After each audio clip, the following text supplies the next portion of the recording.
আমি বেশি লম্বা কথা বলবো না, আম পাবলিকের জন্য তিনটা কাজ বেশি জরুরি। একটা কাজ হলো এই ওয়াজ মাহফিলগুলো শুনতে হবে পাবন্দির সাথে।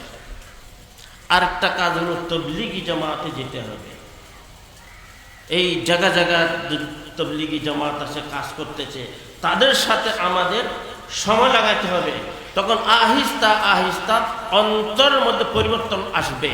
তৃতীয় কাজ হলো আহলে দিল, আহলুল্লাহ, আল্লাহওয়ালা, যাদেরকে দেখলে খোদার কথা স্মরণ হয়, যাদেরকে দেখলে নিজের আখিরাতের কথা মনে হয়, যাদেরকে দেখলে কবরের কথা মনে হয়, তাদের সাথে একটা সম্পর্ক করতে হবে।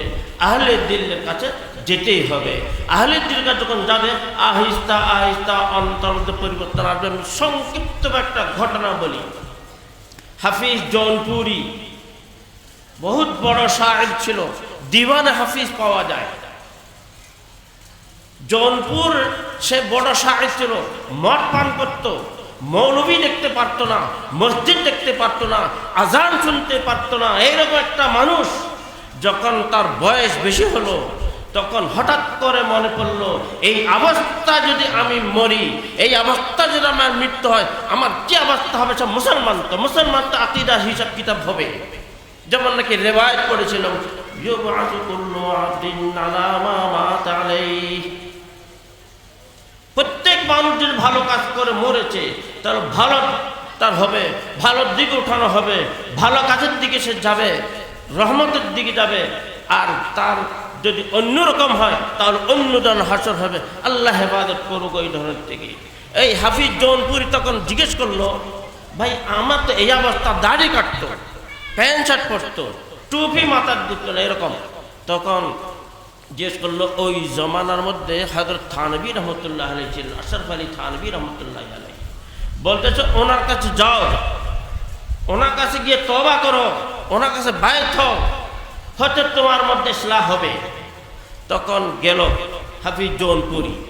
এই হাফিজ জৌনপুরি, ওইকে জৌনপুর থেকে থানাবন কিছু দূর, কিছু ফাসেলা আছে। দাড়িতে কেটে রাস্তায় গেলেন। যাওয়ার পর হযরত থানভী রহমতুল্লাহ আলাইহির মজলিসের মধ্যে বসেছে। একদিন, 2 দিন, 3 দিন, 4 দিন, 5 দিন পর্যন্ত বসেছে। কিন্তু হযরত থানভী রহমতুল্লাহ আলাইহিকে কিছু বলতেছেন না।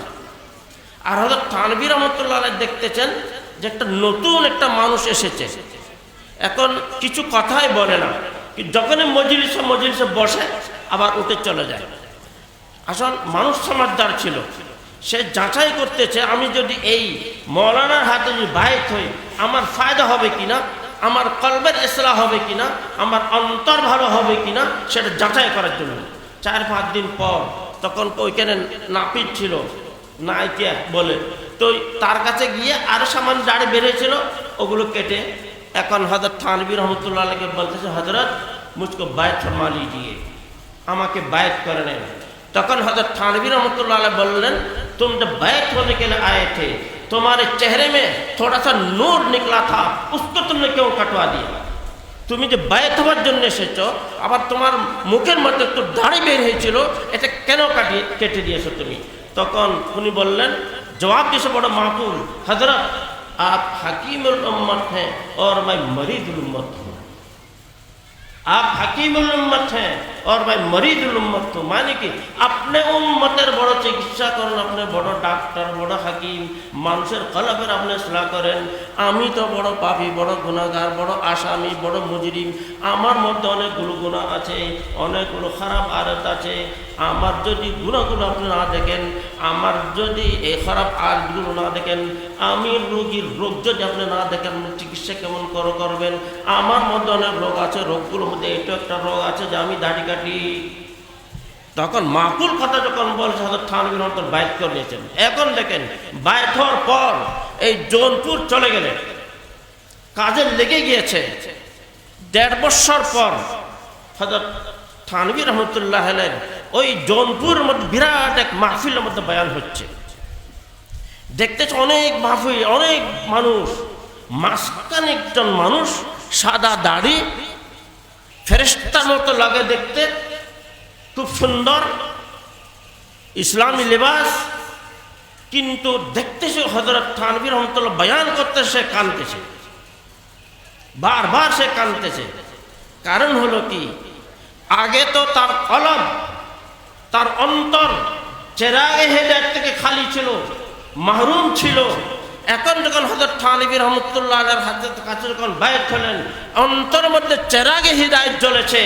চেরাগে হিদায়াত যখন থাকবে তখন খুদ কোরআনে কারীম বলতেছে, ওয়া ইযা তুলিয়াত আলাইহিম আয়াতুহু যাদাতহুম ঈমানা। মানুষের অন্তরের মধ্যে যদি চেরাগে হিদায়াত থাকে, দোস্ত বুর্গ ঈমানি জজবা যদি থাকে, ঈমানি চাশনি যদি থাকে, তখন আল্লাহ পাক রব্বুল ইজ্জতের কালাম যখন পড়া হবে, অন্তরের মধ্যে আবেগ ফুটে উঠবে। وَإِذَا تُلِيَتْ عَلَيْهِمْ آيَاتُهُ زَادَتْهُمْ إِيمَانًا। ঈমানিয়াতের মধ্যে বৃদ্ধি হবে, এদাফা হবে। তখন এই যে হযরত থানভী যেমন আহলে দিল, আহলে ইলমের বয়ান হচ্ছে, আর সে শুনতেছে, তার আবেগ ফুটে উঠতেছে, কাঁদতেছে। তখন হযরত থানভী কিন্তু চিনতে পারেন নাই, জিজ্ঞেস করলেন পরে, এই লোকটা কে? তো বলতে হযরত ওই হাফিজ জৌনপুরি, যে নাকি 1.5 বছর আগে আপনার হাতে বায়াত হয়েছিল, বায়াত হয়ে এসেছে। তখন হযরত থানভী রহমাতুল্লাহ খুশি হয়েছেন, আলহামদুলিল্লাহ, আগে কীরকম ছিল এখন কীরকম হয়ে গেছে।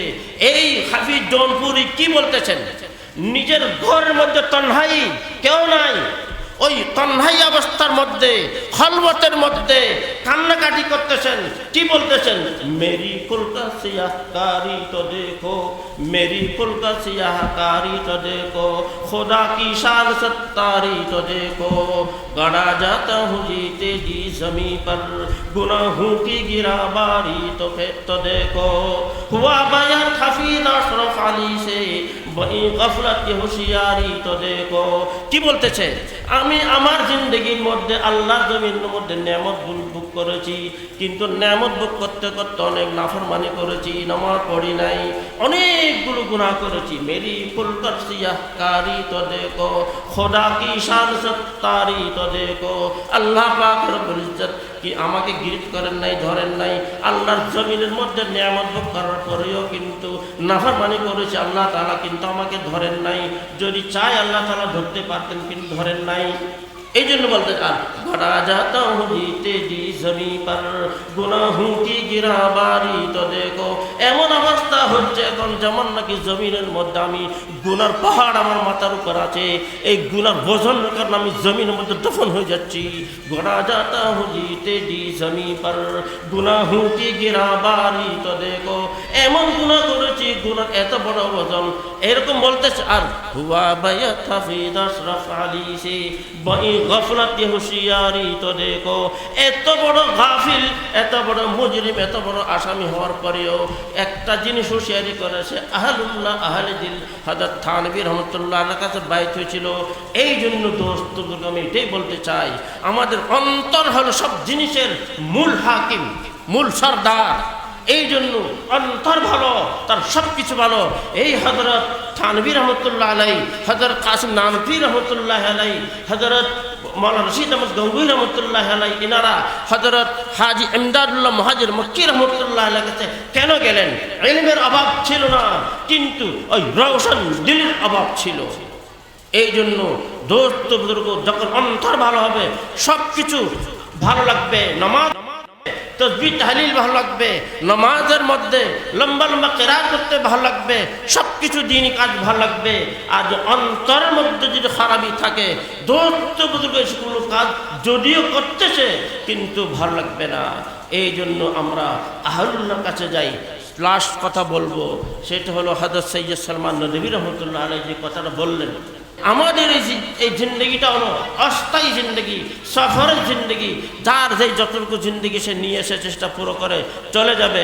এই জন্য আমাদের ফিকির করতে হবে, আমরা মৃত্যুর পরে কেমন করে শান্তি থাকতে পারি।